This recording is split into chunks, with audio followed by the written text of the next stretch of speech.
The difference between vintage and non-vintage, one is a blend of different type of grapes from different locations, different years, while the vintage is in fact the mirror of a specific year, specific harvest. Then for a vintage, 100% of the grapes and the wines come from a specific year.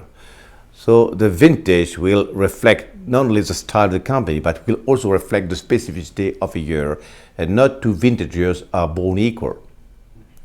So that consistency you find in a non-vintage, you don't have it in taste with a vintage, but the style is very consistent at Paul Roger.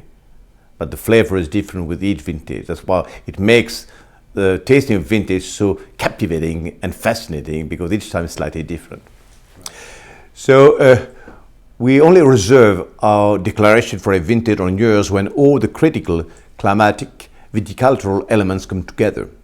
And considering the situation of Champagne, this only happens several times every decade. And we only incorporate Pinot Noir and Chardonnay, which are the two aristocratic grapes in Champagne, which have a longer aging potential.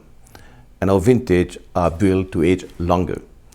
So we not only select predominantly Pinot Noir and marginally Chardonnay, we also select them from great villages, Grand Cru, which are ranked and graduate according to the quality of the fruit they produce at 100%.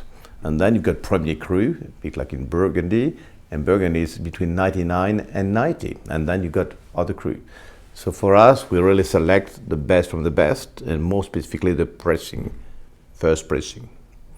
The elaboration of the champagne is like non-vintage. We have to inoculate some liqueur and generate a secondary fermentation in the bottle, and then age the wine longer.